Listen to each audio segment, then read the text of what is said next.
Welcome back in to WCTV show Jacket Sports Weekly. Jacket Sports Weekly, where you can find everything Waynesburg University sports. Tune in every week to our panel as they take a deep dive into Waynesburg sports. We cover everything from football. Turning around is Isaac Trout. Did he get the feet down? We will wait for the mark. And they call it a touchdown. To basketball. Ball. Got it! We're all tied up! To softball. To Max this one. Left field. Kiss it goodbye! Stay up to date with all your favorite Waynesburg University sports with us at Jacket Sports Weekly. Keeping it all Jacket Sports right here on Jacket Sports Weekly. Your two usual hosts, Logan Lepiscopo and Seth Adams. Sir, it's a great time to be here, and as always, got to start out traditionally. How are you doing today? I'm doing great. I mean, it's another Monday, Jacket Sports Weekly, sports, a super busy weekend, so got to get into it as soon as possible, I would say. Yeah, so let's dive into what was a very busy week, especially between the baseball and softball teams. We'll get our analysts on here, break it more down. But let's start with baseball. A big sweep over Allegheny, split a doubleheader against Teal, and then picked up a huge rally win against Chatham. Call them the comeback kids. I mean, that's what I've been calling them all year, and it truly fits the mold. I mean, they go into Allegheny comes to Waynesburg, and Allegheny at the time is second in the conference. They're one of the big dogs on campus, you could say, literally on campus. So they got to step it up, and they did, winning both games 5-2, and the next one 12-5. And in the first game, it was close, 2-2. They rallied back one in the 8th, and then in the 12-5 win, they had 8 runs in the 3rd inning. So I mean, this team has really just stepped it up and proven the preseason polls wrong, as we've said the whole year. And they have their last conference doubleheader coming up against Grove City. They'll be out on the road, and then they end things with 2 out-of-conference doubleheaders. They have to go up against Juniata, which will be senior day here at Waynesburg, and then Denison University on May 4th, the day before all the seniors get ready to graduate from Waynesburg. Now let's transition to softball. We're going to stick with the Diamond, of course. And softball, it's been 50-50. They split all 3 of their doubleheaders they've had since our last episode. Yeah, that's exactly what I have. Split last 3 series is they played Bethany, Grove City, and St. Vincent, splitting all of them, going 3-3 throughout those 3 series. And it seems like they're in a position right now where they haven't really been in the last couple of years. They're fighting for a playoff spot. The conference is jam-packed with middle-of-the-road teams that are fighting for that 5-6 spot. So anything could happen, but the team might be, I might have to say, struggling a little bit. I don't know what the true issue is. We'll ask Mia Hankins when she comes on later and see what she thinks. But I don't know. They haven't really seen this before. And us, I mean, at least since I've been here, this is something new for me. So. Oh, yeah. It's 100% a new feeling, back-to-back PAC championships. You're thinking, coming in this year, voted first in the polls, gained 6 first-place votes. You think you're just going to cruise through again. Yeah. Now you're in a position where you're fighting, as you mentioned, for a spot in the PAC tournament, and you have the second-place and first-place teams. Yeah, they're coming up. I mean, that's exactly what I was just about to bring up. They're playing against Westminster and Allegheny, who are the top 2 in the conference right now. So, splitting those games with maybe like Bethany, Grove City, and St. Vincent wasn't the best thing, but Westminster and Allegheny, it's going to be a tough series. It's going to be a very tough series, and as you mentioned, Mia Hankins will come on, talk to you a little bit more about those doubleheaders and how much it's going to take to beat Allegheny and Westminster. Now, our final main segment that we have is the outdoor women's and men's track and fields team. They just had a meet out at West Virginia University, and Seth, we had a lot of top performances. And props to all of them. I don't want to spoil Mike McKenzie's job, but don't steal his thunder. I do that a lot here on the show. But just some great finishes and some effort right before the PAC tournament coming up this week. I mean, what else could you ask for? They're out there giving it their all. And with these top performers, it's just really another practice to get ready for the PAC championship. I mean, we're at WVU playing some higher competition. It's pretty great to see them do successful in that tournament. Yeah, and you mentioned it's kind of like a practice because they'll be right back at West Virginia University for the PAC championship. So they got to feel some nice weather. They know where they're going to be competing at. I think we could see quite a few Yellow Jackets potentially take a spot on the podium. But let's move over to our final two spring athletics that are not going to be covered on our main segment today. Men's tennis, they finished their season with a win out at Teal, a 5-4 victory. That was just a second win. They're able to end off on a positive note. Yeah, I mean, it's just the way it goes. You know, sometimes you have those rough seasons, but to finish it off with a 5-4 win against Teal, especially a PAC opponent like that, just something that you could feel a little bit better in going into next season and hopefully growing off of that last game win. Yeah, they have a lot of seniors that will be leaving the men's tennis team, but hopefully they're able to rebuild. I know Randy Pettit's been the interim head coach for 2 seasons now, so maybe they'll find their way into finding a long-term coach. But to round things off here on Jacket Sports Weekly, the women's lacrosse team, 1-14 overall. They will end the season versus Allegheny on Wednesday and then head out for Westminster on Saturday. So that's going to do it for our opening segment here on Jacket Sports Weekly. When we come back, Ethan Spazarski will sit down with us to talk about the Waynesburg University baseball team. This is so spice.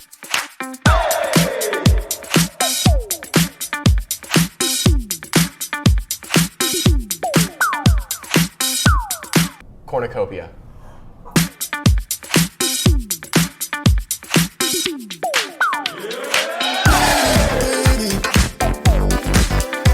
Try instead of train.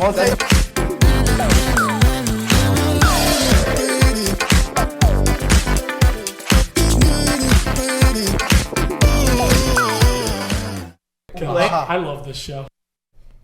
Welcome into our first segment with our analysts here on Jacket Sports Weekly. And of course, we got to kick things off. You get a little preview right there. Baseball team with Ethan Spazarski. Sir, got to start off. First of all, you two are matching today. I'm not even going to ask him how he's doing today. Let's start off with the matching. So we both have had these shirts out and ready since Thursday and Saturday. I want the record to show. That is exactly what happened. I can't believe you just did that. Anyway, ask the questions, please. Yeah, I'm sorry, Seth. Let's get into it. The Teal doubleheader we'll just touch briefly on because we want to get into this Allegheny sweep and the big win against Chatham. So Teal, it was a split in 2 totally different games. You lose 10-9 and then boom, 18-1 to win. Talk a little bit about what went differently in game 2. What went differently is Waynesburg didn't allow Teal to get hot early. In game 1, Teal started 3-0. Through the first 2 innings of the game. Then it was 8-1 by the 5th inning in favor of the Tomcats. So Waynesburg didn't have to play catch-up, which they have had to do for a good portion of the year. But unfortunately, unlike other contests, they weren't able to come back. However, it was 9-8 Waynesburg in the 8th inning, but off a 2 RBI single down on the left field line. It just says line. I should correct myself there. But down some sort of line. So maybe the center field line. I don't know. But there was a 2 RBI, so Teal was able to hold on there. But the second game, Waynesburg didn't allow the Tomcats to get hot. 18 RBIs produced there. 21 players had a plate appearance in that game for Waynesburg. Coach Perry Cunningham brought everybody up, gave them an opportunity to play, and Aiden Williams led the team with 5 RBIs in that situation. So fantastic resilience there after losing the first 2 games to Washington Jefferson in the series before, lose the next game to Teal. Great way to snap the streak, get it moving on. Now they're on a really big hot streak right now. So let's talk about this Chatham game, all right? Let's paint the picture. It's 7-4. The Jackets are down in the top of the 9th. Suppose, how did that game end?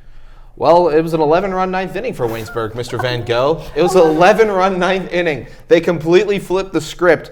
Mike Bell, 3 RBIs. Alec Engelmore, an RBI. Trent Raffa, 2 RBIs. Todd Berner, an RBI. Gavin Pratt, an RBI. And Dalton Mount had 2 RBIs. If you add that up real quick, that is 11.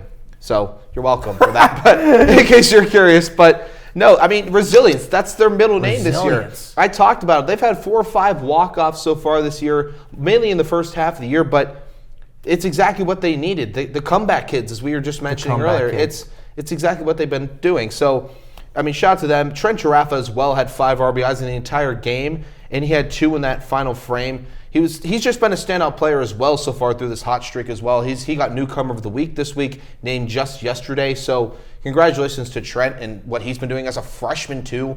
Really been stepping up. But as a whole, as a team, this resilience has just been something they've been doing all year, and it showed off here as they were able to take that awkward game that had to be rescheduled, but able to win not at home and in West Virginia. Yeah. So let's go back a little bit. Let's go to the Allegheny doubleheader that didn't really require a comeback. It was an Allegheny sweep, a 5-2 win in Game 1, and then a 12-5 win in Game 2. Waynesburg in both games, their starting pitcher was able to go to distance, go all 9 innings, and that was a really big doubleheader for Waynesburg to be able to sweep. Exactly. Waynesburg falls down short early on to Allegheny. They're able to climb back. Then they become tied in the early frames. That's just in the first 3 innings.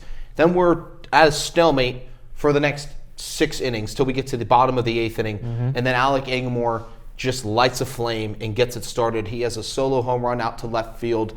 Then following that, you have Giraffe and Comer each having an RBI as well to help extend the lead, make it 5-2. Then makes Dalton Lucy's job all that much easier, gets the complete game, throws probably over 100 pitches again, which he's been doing all year. He's been that guy who's able to not maybe always get the strikeouts that you want, but he's able to really pitch throughout a long duration if you need him to, be consistent, allow his defense to play baseball. And that was a huge Game 1, which we got to see with our Woosen production. And then that second game, Bell and Engelmore each had 2 RBIs, then Mount, Comer, Berner, and Hours each had an RBI as well. So that team aspect playing into it again. Of course, as I mentioned, Trent Giraffe is on a bit of a hot streak, but this team aspect as well has really been there. These are a good group of guys. I've talked to a lot of them so far this year, writing a lot of recaps for the baseball team as well, and they all say the same thing. This team just has a better chemistry than they've seen in recent years. It's a lot coming from the seniors. So 6 games left in the season, 2 conference games with Grove City coming up in a couple of days, but this team is sitting in second place, and they have proved that they can compete in this whole division. Now, we've had some shaky games, like the Chatham game was a little scary at times. They split with Teal. They had some other splits, got swept by W&J. But Spose, how far, because they clinched the playoffs. They are in the and if they split against Grove City this upcoming series, they will clinch the number 2 seed. So they just got to win 1 to clinch. But how far do you think this team can make it in the playoff run? It's kind of funny. I told Ethan Earhart this earlier. I said, look, the only team that I think genuinely gives you guys any bit of trouble is Washington Jefferson. Washington Jefferson put up 31 runs in 2 games against Waynesburg. We've given up 25 since in the last 5 games. They're on a hot streak, and we mentioned earlier, but this team can beat any team. W&J just lost to Bethany a little bit ago, so clearly they're human. They're human, just like we said whenever, when Ivan Drago, whenever he got cut by Rocky. He's human. He is. So, I mean, it's hard because Washington Jefferson, 3-time PAC champs the last 3 years. They're a very good baseball team. You can't ever take that away from them.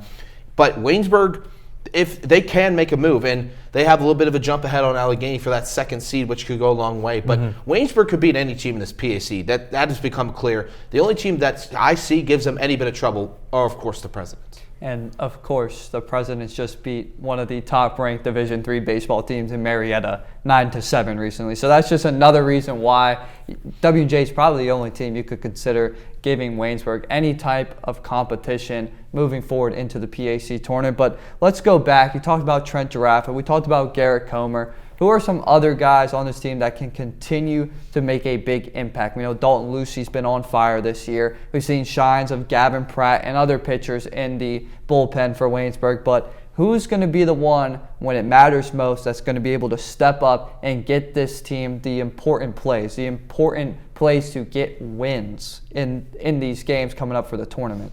To me, 2 names that come off the top of my head just real quick, Alec Angamore and Garrett Comer. Those 2 are they've been completely reliable all year. Garrett Comer, freshman, he's been out in the field making clutch catches against St. Vincent, then repeating it at the bat at home plate. Alec Angamore, junior, there's no new face on campus, but he's been consistent through his first 3 years, been a reliable player. As for Allegheny, had that clutch home run, and then the following inning, he makes a diving play to get the first out to start the shutdown of Allegheny in Game 1. So those 2, of course, are just 2 of the names that pop in my head when you ask that question. But again, I cannot reiterate enough how much of a team effort this is. And I really do think Waynesburg could make a serious push here. The only trouble is if you run into Presidents. But the memory of a goldfish comes in handy here. Forget about it. Don't worry about it. Short-term memory. Be Dory. Forget about it. Just don't let that affect you. But no, shout out to them. They have been very good for the baseball team this year. And I think they could be a part of the push that helps them get that first back title in a very long time. Well, thank you, Ethan, for sitting down with us and talking about baseball, which has been very exciting and very promising. But don't go anywhere. We're going to stick with the diamond, have Mia Hankins up here talk about some softball. Sports information and athletic communication majors here at Waynesburg University take on the responsibilities of the pros. As a sports information athletic communication major, you'll take on tasks such as talking to coaches, public address announcing, tracking and spotting live stats, as well as running those stats to the TV and radio announcers and keeping the crowd occupied with the live video board. We have alum currently working for the Washington Wild Things, Akron Rubber Ducks, the Miami Dolphins, and numerous Division I programs. So what are you waiting for? Come here and join us at WU. Welcome back to Jacket Sports Weekly. We're going to be discussing softball, which has been kind of a coin toss lately, you could say. And today we have Mia Hankins to talk about it today. So Mia, how are you doing today? I'm great. How are you guys? Phenomenal. Yeah. Fantastic. Good. Where else would you want to be on? Where Monday? else would you Nowhere. rather be? I think we started this the same time That's last what I week. try to do. I try to remember Yeah. what I said I'm last pretty sure that was how episode we and started just say it. it over again. We've been saying it the last 5 weeks. Hey, it's working. Softball. Let's get into it. And I mean coin toss as in they've split the last 3 series. They went 3-3, so kind of on the struggle bus it seems a little bit, huh? Yes. So the softball team, I wouldn't necessarily say they're playing bad. I kind of started this way last week as well. They're not playing bad because they are a great team. We know this. And I mean, we might as well do the same thing we've been doing for the last couple of weeks. Softball has 2 PAC championships, as you can see from the rings up there. I've said it every week since I've been doing softball, so I'll say it again, just for good luck, you know? So I think that softball has been playing great. Sorry, go ahead. I think that softball's been playing great. However, they have struggled a little bit with kind of different things in each game. Some games it's hitting, some games it's fielding, some games it's pitching. I feel like pitching has been somewhat of an issue recently. Not that pitchers are pitching bad, but other teams are just hitting very well off pitchers such as Sydney Wilson and Autumn Simple that typically they wouldn't hit so well against. So I think that that's a main issue. Also some fielding errors as well. I've seen that there's been a lot of errors in the field, which obviously can lead to points, which we've seen it has led to points for other teams such as Grove City, St. Vincent, and Bethany, who they've played in the last week. So I just think that there are a few minor errors that they can fix and eventually help them out in the playoffs here.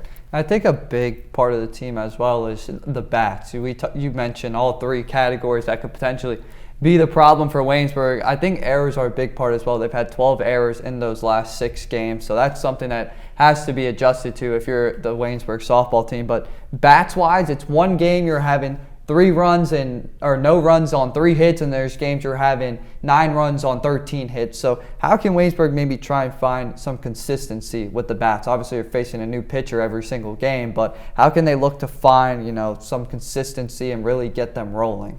I think just staying in a rhythm with hitting is very crucial to how they do. And I think that honestly just staying motivated throughout the whole game. Obviously softball as well as baseball are kind of sports that tend to draw out and it can last a little longer than let's say a basketball game. So I feel like staying motivated and just staying energized and really wanting to do well is what I think is the main thing with hitting. So I think that it's different. We don't typically see this from Waynesburg. They lost to Grove City they beat Grove City 1-0, then they lost 5-2. So we're just seeing very different scores here in these 2 doubleheaders that they're playing. And obviously, like we said, they split the last 3 games. So it's just different to me, and I'm not understanding what the issue is with hitting, honestly. Besides the fact that they're just not hitting as well as they have been, I'm not really sure what the actual issue is because we're not seeing a lot of strikeouts per se, just not great hits that can get people on base. So let's talk about the conference a little bit. They're sitting 4th right now. But if we look at the conference, there are 5 teams compete for, Waynesburg being one of them. Waynesburg 9-7, St. Vincent 9-7, Bethany 10-8, Grove City 8-8, W&J 8-8. Now these guys they're going crazy for it. I mean, the conference is completely jam-packed in that middle of the road. So what can Waynesburg do to get that upper hand and keep that 4 seed? I think Waynesburg just needs to continue to work on pitching, hitting, like I said. Obviously, like I said, errors are an issue, but I feel like that isn't as big of a factor when it comes to playoffs as hitting and pitching because Waynesburg is typically pretty good at both of those things. So I think just continuing to chip away and get the bat on the ball, and even if it's something as like a walk. Like we just need more of something when it comes to batting. And like I said before, it's hard to get good hits right now for Waynesburg. So if we can just get something to get on base, I think that's all that they need. And obviously, like I said before, in the past couple weeks, they do have a target on their back as they have won the last 2 PAC championships, and they've had the last 2 PAC Players of the Year. So I think that there's a big target on their back, and like you said, all these teams are really out to win this year, and Waynesburg just gonna have to step it up. And I feel like they expected this anyways because of how good they've played the last couple years. So I think that just stepping it up, continuing to be consistent throughout games, and just getting these last few wins in the regular season. And you mentioned getting the last couple wins on the season. They have the gauntlet coming up in the PAC standings, if you will, the gauntlet. They have Allegheny coming up on Wednesday, currently in second in the conference. Then you have Denison on Friday. A nice little break, a little non-conference doubleheader. Maybe just get yourself some motivation to go in and play Westminster in New Wilmington on their home turf, the first place team in the softball standings.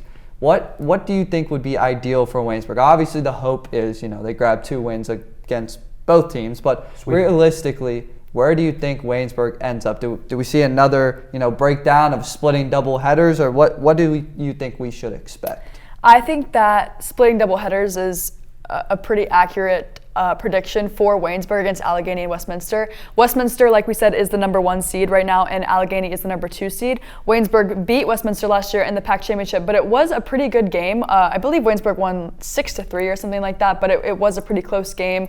So I think that they will split with maybe Westminster. I'm hoping they'll split with Westminster, but Westminster's had a very successful season so far. So I think that Waynesburg's goal should be, obviously you want to win both of these games, or all 3 of them, if we're including Denison, the non-PAC game. But however, I think that Waynesburg's main goal should just be to show that they are still tough competition despite the past couple games that they've had, because I feel like now Westminster and Allegheny being that 1 and 2 seed, you're kind of looking at Waynesburg and you're thinking, okay, this is a team that has won the last 2 years, and now they're going down a little bit in the rankings. And I feel like, not that Westminster and Allegheny will take Waynesburg lightly, but I think that they're taking them lighter than they have been the previous years.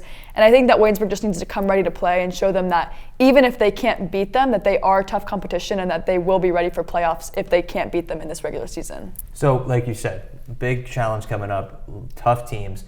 Now, who are some players that you feel have, cemented at the beginning of the season, like, okay, this is what they're all about, and have kind of maybe fell off a little bit? Is there anyone that you think that has kind of maybe taken a step back since the beginning of the year, that has not really shown as much since the beginning?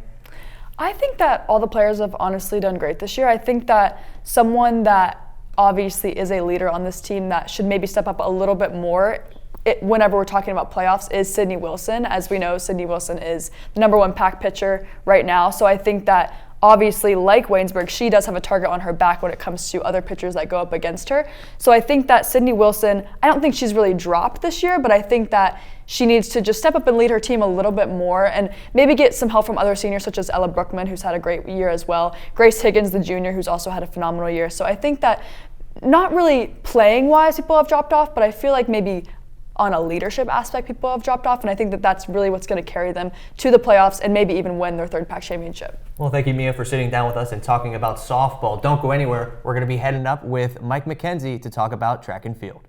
Welcome to the Eberly Library, where you can find out everything about anything on campus. Through the double doors, you'll enter a world of knowledge and academic resources.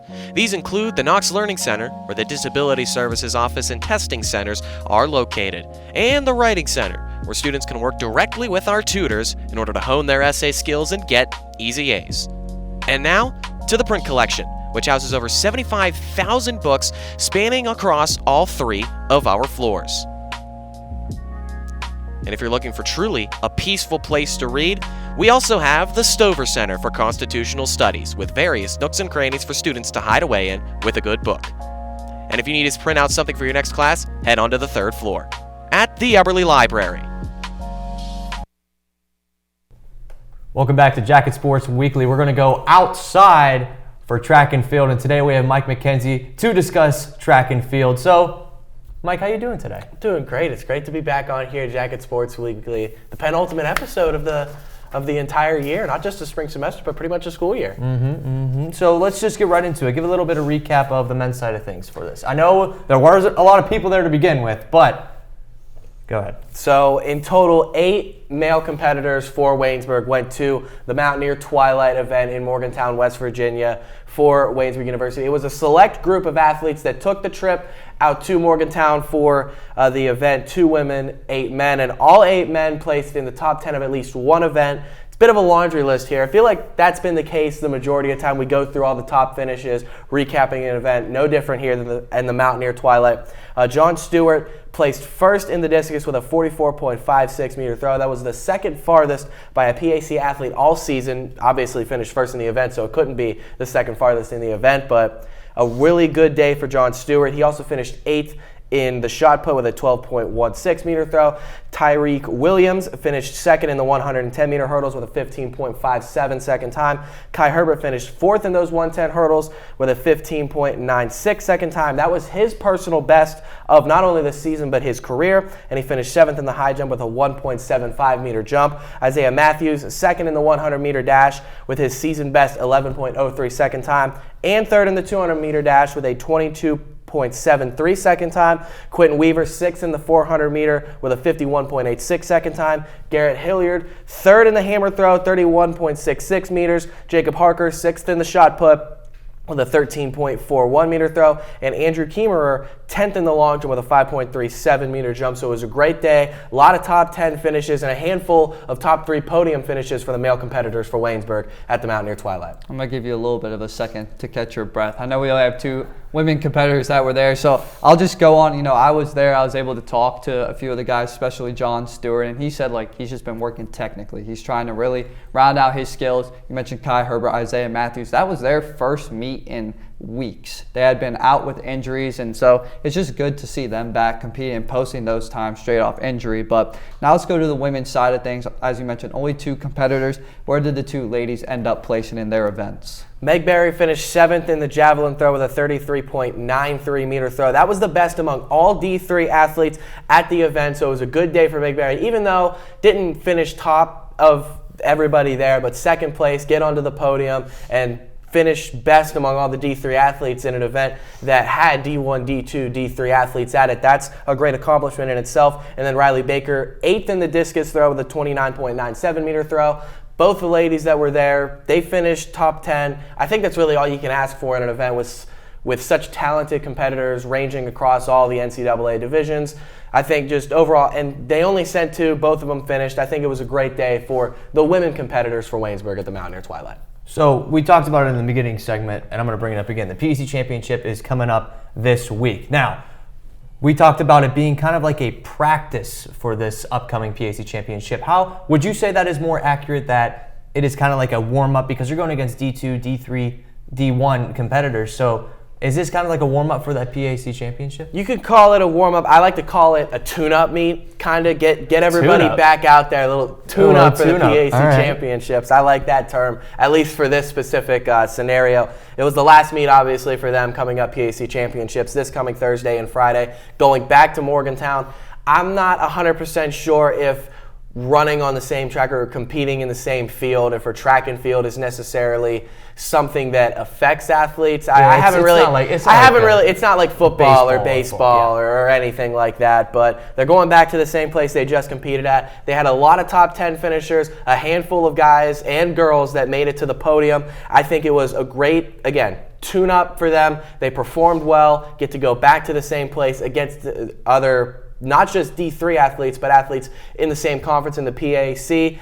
I think the competition, at least the top tier athletes, that's going to be more Waynesburg's level. There's going to be a lot more chances to finish first and second. I think they've got a great chance to put up a lot of top 2, top 3 finishes and potentially be the best team out of anybody when it's all said and done in Morgantown this coming Thursday and Friday. So you touched on the fact that maybe the athletes, maybe doesn't give them an advantage, competing back-to-back weeks in the same place. It'll be the 3rd time they'll be competing at WVU this season, but What about the athletes that weren't at this meet? We mentioned that it was a select few athletes that went to the Mountaineer Twilight. How does it affect those athletes that maybe didn't go? But it could be a positive way, could be a negative way. How do you think that impacts the athletes that did not go? I think that you can obviously look at what is a pretty glaring and obvious negative is that they didn't get that weekend meet to kind of get themselves in the mindset of a meet day, get to experience one more meet day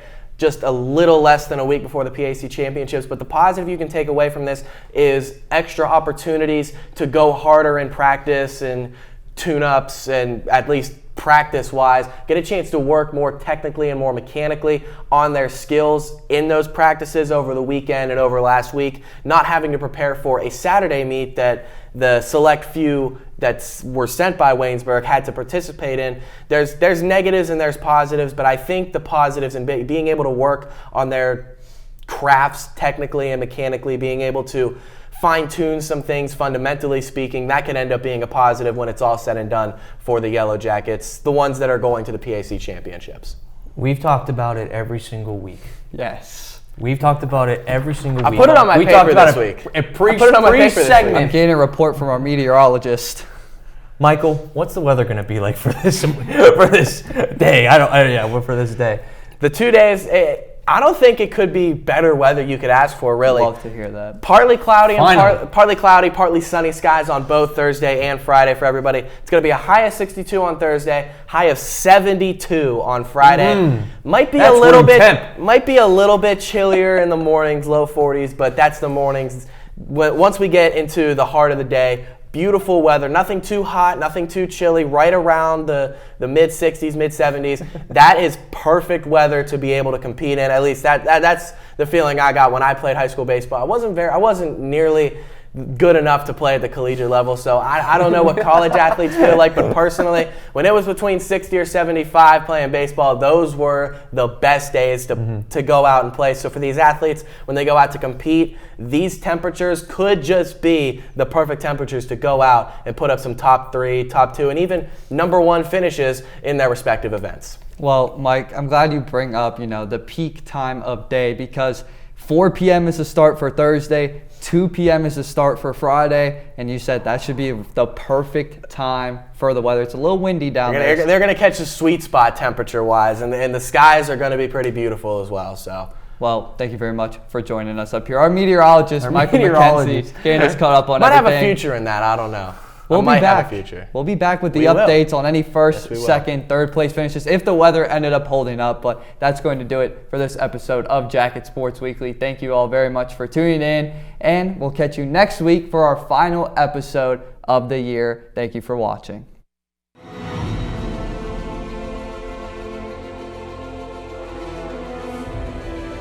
This has been a production of Waynesburg Community Television.